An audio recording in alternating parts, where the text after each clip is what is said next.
Hello, lovely humans. Welcome to this space on the internet. My name is Al, and we're talking about amatonormativity.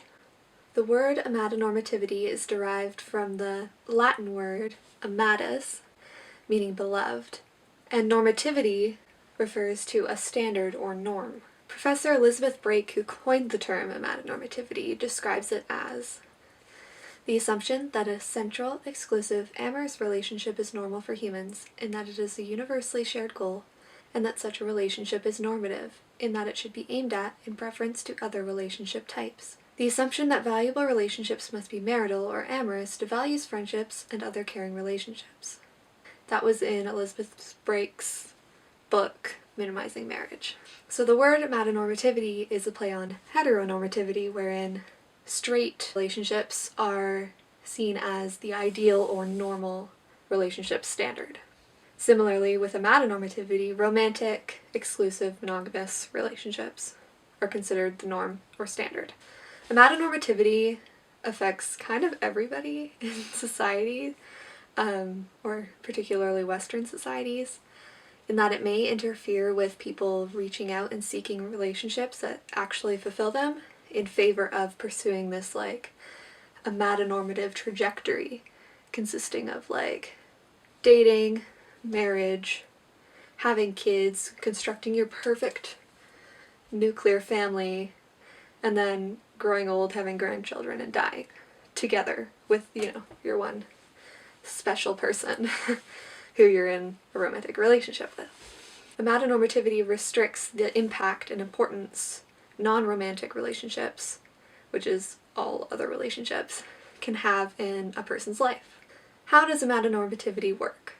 Carrie Jenkins, a philosopher, claims that in a society that values romantic love as its primary model for a normal life, powerful feelings of care and desire that one experiences for another person will tend to be focused toward the creation of a marriage-based, monogamous, lifelong reproductive family unit with that person. Once formed, that nuclear unit can be locked in by providing social and legal benefits, such as tax breaks, social approbation, hospital visiting rights, that incentivize staying together while making the alternatives, such as separation and divorce, costly and complicated. That's in Carrie Jenkins' book called What Love Is and What It Could Be.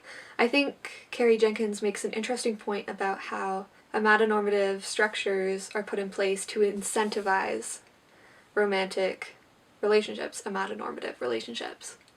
How does this happen? How are these amatonormative relationships incentivized? So I think there's kind of two main parts to this. This is just my personal theory. One is the shaming or negative outlook or othering of those who do not abide by amatonormative standards, such as those who are not seeking out an amatonormative relationship, those who will never seek out an amatonormative relationship, those people may identify as aromantic, asexual, or polyamorous. I don't know if you identify as polyamorous. They may be polyamorous. Or people who don't seem to have the desire to seek out the normal amatonormative relationship. And the second part is the reward or praise associated with achieving an amatonormative standard. So that can include just how much we celebrate marriage. We have whole huge parties that reward people who decide to, not that every marriage will be monogamous and romantic, but in general, common way of going about marriage is the joining of two people in a monogamous romantic relationship. So we celebrate that through marriage. And oftentimes romantic relationships are seen as something that when you achieve, it's always positive. We celebrate achieving amatonormative relationships. We celebrate meeting amatonormative standards. So through step 1 and step 2, amatonormativity funnels people in the society into a singular approach to life by othering those who don't want amatonormativity and might have otherwise gone their own route, and by praising those who do follow the set trajectory of dating, marriage, and your life is perfect. So this means that people who do not abide by amatonormative standards, namely asexuals, aromantics, asexual aromantics, or polyamorous people, are othered. And that is a problem. At least I think it's a problem. Let's talk about how amatonormativity is ingrained in our everyday language. They just haven't found the right one yet.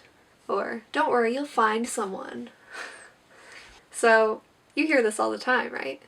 Maybe not in these exact words. You are constantly hearing reassurance that you will meet the amatonormative standard. If we haven't found the right one yet, that implies that in order to be happy or fulfilled, or there's something we're missing if we're not meeting this person that I guess exists. And that glorifies romance, that establishes romance as this must be attained, the be-all end-all, the I just want you to be happy, therefore you must seek this type of relationship. And that can be harmful. That perpetuates amatonormativity. The second phrase, this is my personal favorite, as an aroace person, we're just friends. Just? You're just friends? Was there some other goal to be? What? So the phrase just friends, it devalues friendships or non-romantic relationships, implying that romantic relationships are the ultimate standard and that friendships are somehow inferior to that. Which, I don't know about you, but the fact that everyone is going to always assume that if you're not dating someone, you're less important to them than the person that they are dating, that sucks. Especially when you're aro ace and live in a world with a bunch of allos who are trying to find the one, and you're just there wanting to establish these awesome relationships with people, and they'll have this idea of something better in mind. Amatonormativity is also perpetuated through media. This is a big one. Per Riley Granger, the glorification of romance in the media happens in several ways, one of which being portraying marriage as the end goal and friendships as an unsatisfactory ending. Both ideas enforce the prejudices against single people as unfulfilled. I was already sort of talking about how friendship is seen as inferior to romantic love, and how marriage is celebrated and seen as the ultimate achievement, whereas friendship is just a stepping stone along the way or automatically less important. This frames single people or people who are not fulfilling amatonormative standards as unfulfilled, like they're not happy or not successful. So we all know that movie trope.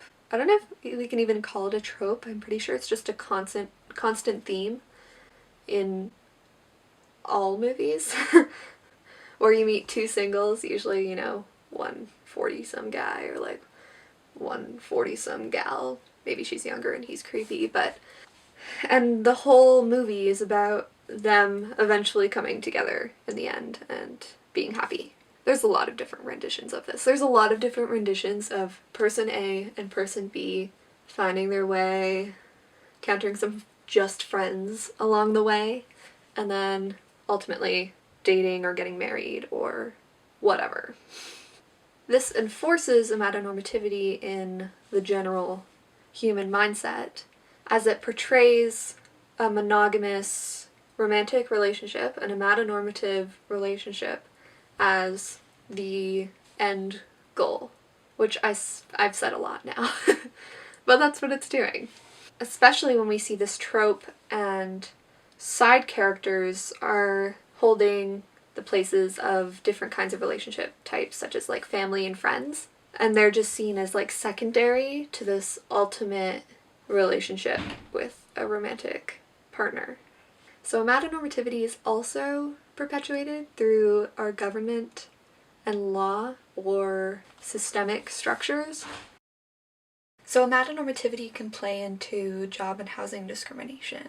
In a study, rental agents were made to choose between 3 sets of prospective renters. The first was a married couple, the second a cohabitating couple, and the third was a pair of friends. Of the rental agents, 61% preferred the married couple, compared to 24% preferring the cohabitating couple, and 15% the pair of friends. This study demonstrates how housing, a very fundamental aspect of existing in a society, is distributed disproportionately in favor of those conforming to amatonormativity. There are other means to, referring back to Jenkins' quote, incentivize amatonormative relationships through law. As Jenkins listed, this can include things like tax breaks or hospital visiting rights. So I have a quote I thought was quite demonstrative of the complexity of relationships and how amatonormativity is not doing anybody any favors, even if you're not someone who's aroace like me. And that is, trying to state the nature of romantic love with precision is like trying to nail some jello to a wall made of jello using a jello nail. And that's from Carrie Jenkins once again. It's really hard to define a relationship using only amatonormative terms, and amatonormativity will restrict how people can go about forming fulfilling relationships. Amatonormativity also effectively erases all other types of non-romantic relationship desires, because not everybody is going to want a romantic relationship, and even if you do want a romantic relationship, it's normal to also want other kinds of relationships, because they offer you different things. What does amatonormativity mean for aromantic asexual people like me? So I found a quote that I think sums up the experience pretty well, and it's from the thesis of an aroace woman of color, Christina Lang. It says, "As someone who is aroace, there's a high likelihood that I will be alone to some extent for my entire life. The kinds of relationships I desire, intimate, committed friendships, are profoundly non-normative, and most people prioritize their romantic relationships over their friendships. This is something I have already experienced. When friends form romantic relationships, there's a sudden decrease in the amount of time we spend together that leaves me alone with a dwindling support system." Oof, hey? Yeah, this pretty much sums up the experience. Not that it can be summed up, because it's going to be different for everybody, but the recurring thought, at least in my mind, is like, I'm always second best. There's never going to be someone who looks at me and is like, you're the one. Because I'm aromantic, and the one is restricted to amatonormative, romantic, monogamous relationships. Amatonormativity makes it hard for me to want an alternative lifestyle, alternative relationships, and that sucks, because you have to question whether you're doing life right, because you're not doing it within an amatonormative framework. I am the eternal just friend.